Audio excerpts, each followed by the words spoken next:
Big Z Sports two-a-day coverage previewing the upcoming high school football season, brought to you by Haas Auto Body on West Broadway in Dover. Bill Hammerstrom, Travis McClelland will call all the games on WJER, Big Z Sports, and WJER.com this season for the Dover Crimson Tornadoes. We are at Crater Stadium to preview the upcoming Crimson Tornado season.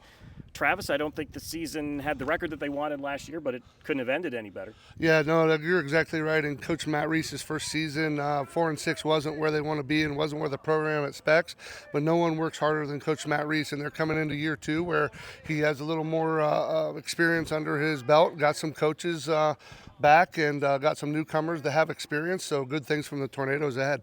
He has a year of experience under his belt. So do a bunch of sophomores who are big contributors last year. Yeah, absolutely. And, some of those sophomores, like you alluded to, in that final game against the rival came up big, and they're back. And, they're going to be a younger team this year, but the talent is there. The athleticism is there. As you can see behind us, we've been here for about 30 minutes. Well, you've been here for about an hour, and you can see the athleticism out there. And another big change for this season, first time back in the modern-day Ohio Cardinal Conference. That'll be a big deal for the Tornadoes. Yeah, it's going to be their first time fully in the conference. They played some conference games last year, but, and there's going to be 3 new opponents for the Tornadoes this year, 2 of them being conference foes. Yeah, and they'll be tough. The travel's always an issue at the OCC, sure. But hopefully they make it worth it going up to Lexington and Madison and Mansfield and places like that. Yeah, and the Mansfield Senior and Lexington, as you alluded to, are the 2 new opponents here. And so, you got that hour and a half travel, but nothing they're not used to from last year. We went up to Mansfield last year and a couple other places, and, looking forward to the season, looking forward to rejoining you in the booth after a year on the sidelines. Absolutely, looking forward to that.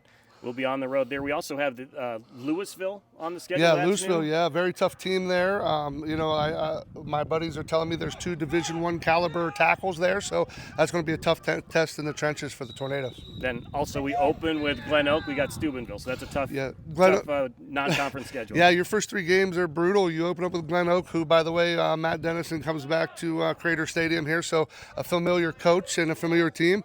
You go down to Steubenville, and then you're back here for Louisville in week 3, so that's murderer's row for the Tornadoes right off the bat. And again, you can listen to all the Dover Crimson Tornado games on WJER 100.9 FM, 1450 AM, WJER.com, and sometimes on YouTube and the Big Z Sports YouTube channel. All right, that's enough for me and Travis. We're going to talk to Dover head football coach Matt Rees coming up next. It's the Big Z Sports two-a-days coverage here on Big Z Sports. We're back here with Coach Matt Rees of the Dover Crimson Tornadoes, getting ready for season number 2. I think your record in season number 1, maybe not what you wanted to, but it couldn't have ended any better for you with the win over your rival. What do you take from that season personally that you're going to remember, and what are you going to use going into year 2? Yeah, you have a lot of positive memory. I told our team at the end of the season we were able to bookend the season with 2 significant wins, one over Glen Oak in a Division I game, and then one at the end of the season against our rival. And so, you take a lot of time in the off season to reflect on what went well, what went, what didn't, and then hopefully take that, make some of those changes and take that into the next season. Coach, you're coming into year 2 as the head man, but you're obviously a veteran coach, been around a long time. But what would year 1 head coach Matt say to year 2 head coach Matt? Maybe some advice or do something different. Yeah, one, don't get so uptight, and that's I found myself that way throughout the course of the season, and that's something that I brought into this season is hey, we have to go play by play. We can't look at everything from the past, from the future. We have to go play by play, and if we grow a little bit each play, we're going to be a lot better by the end of the season. Coach, first year back in the Ohio Cardinal Conference, what's that's going to mean for your season coming up? I know you played a lot of those teams already, but it's a different makeup for you this year. It is. We have some familiarity, but, when you are in a conference, you give that conference title.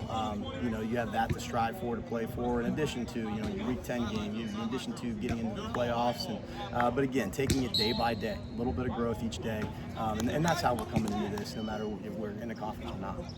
Coach, sticking to the schedule here, your non-league opponent's very challenging for you. You're really going to build through that. You start out at Glen Oak, where they come to town with a familiar coach in Matt Dennison, so no surprises there. You played them last year and got your first win. But then you go down to Steubenville, another familiar opponent, and then you got Louisville in week 3, who's a new opponent. So that non-conference game is going to be a tough test for your Tornadoes. What do you think of those first 3? There are great three first games, great test for us, and again, just want to see us compete. Compete throughout the course of the game, and again grow throughout the course of the game. And so, sometimes we had some of those opportunities where maybe we didn't grow from one play to the next, and so that's what we're looking for in those first. And those first three really challenging are going to set you up for conference play. Is that kind of the idea? Absolutely. And when you have your non-conference games at the beginning of the season, you're hoping that they're challenging enough, and you find those competitors. And we do. We have a lot of competitors on this team. We're young, but we have a lot of competitors and guys that really compete. So we'll get to see that this first 3 weeks. Still a young team, but last year we talked a lot about sophomores. We got a lot of playing time for you, whether it's injuries or situations or whatever. We saw a lot of sophomores last year. How are those sophomores developing now that they're juniors, and are you a little less forgiving now that they're experienced varsity players? Well, some of the mistakes they would make, they're no longer sophomores. And so, we see obviously the weight room, the strength that they've gained over the last year. That's obviously a plus. But the experience of gameplay, and when you look at gameplay, each level the speed increases significantly. And so they've been able to adjust to that. And so we hope that we're not going through that adjustment period when we get started on adjusting to the speed of the game. Coach, we were just talking about your players. Now I'm going to go to the staff a little bit. You have a lot of your staff returning, but you brought some new veteran guys back in here. Talk about the dynamic of your staff. You added some experience with Coach Margoletta and Coach Corder, and they're joining your staff. And if I'm not mistaken, the rest of the staff stayed static, correct? Yeah, pretty much consistent with our staff from last year, and like you had mentioned, we added Coach Margoletta, who's a veteran coach, was defensive coordinator here for a long time, and then also adding Coach Corder. Coach Corder has coached a couple different places and has a lot of experience as well. So it's exciting to continue to build that staff and have guys that are excited, bring positive energy to practice, and bring on Friday nights as well. Do you have an idea this early in the season what your strengths might be and what you might need to work on? Yeah, coming into the season, we looked and we said, our skill is our strength. That's what we return the most of. We return a few offensive, defensive linemen, but looking to build on our skill, and we're starting to see throughout our camp, and then as we started two-a-days here, other guys continue to grow and step up. And again, that's been a couple concepts we've preached throughout the offseason. Team, because it's the ultimate team game, and then growth, little by little, each play. You make a mistake, move on to the next play. Coach, you talked about replacing some guys. You got to replace 4 starting offensive linemen, a few defensive linemen, lost some skill kids. But here at Dover, we don't rebuild, we reload. And I say we because you and I have been a part of it a long time, and that's going to be kind of the case for you this year, where you're just going to put some pieces in and keep it rolling. Yeah, and that's where we've had some guys step up, change some things schematically, defensively, offensively staying very consistent in what we do.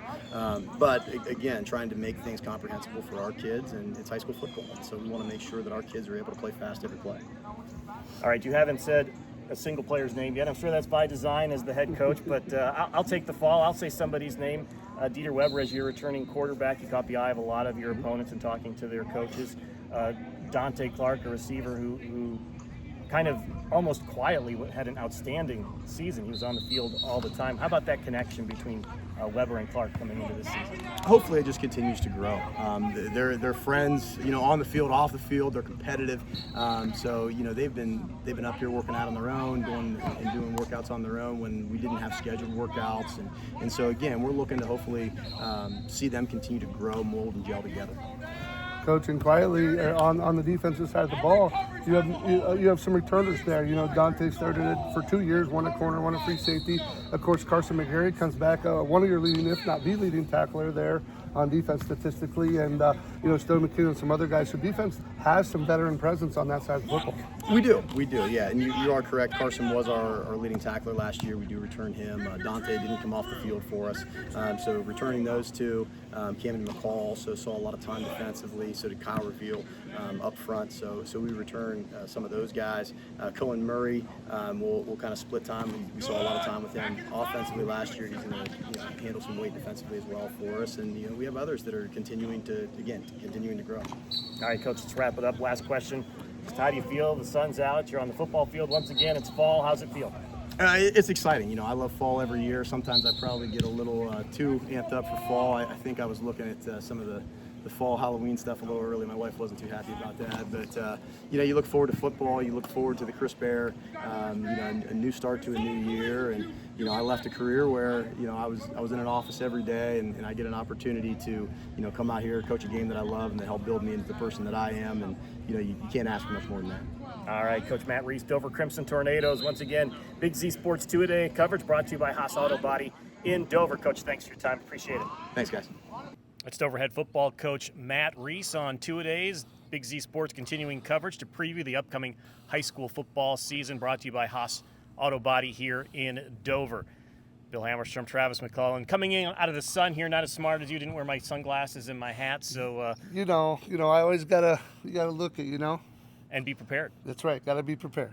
So we're getting ready for the start of the season. I want to remind you that Travis and I will call all those games on WJER, on the radio, 100.9 FM, 1450 AM, WJER.com, and sometimes on YouTube, the Big Z Sports YouTube channel.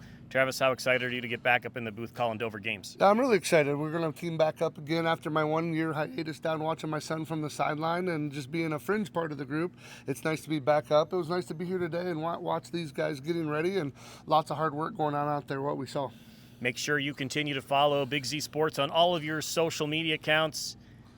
We will be on YouTube for some of our games. It's a special feature that we did during basketball season. We'll have a running clock on YouTube, running scoreboard, and our audio cast for the games where we're not allowed to do a video live stream. So check that out. Yeah, and that's a nice feature for people because you can get on and you actually see everything but the video. You see the time clock going, you see the score going, and then you'll hear us going along with that. So a nice little feature when we are not allowed to live stream. So about half of our games will be on the Big Z Sports YouTube channel, the other half on WJER Radio, 100.9 FM, 1450 AM. And that's going to wrap it up for your Dover 2-a-day. I want to thank Haas Auto Body in Dover for sponsoring us. I want to thank you for tuning in and watching.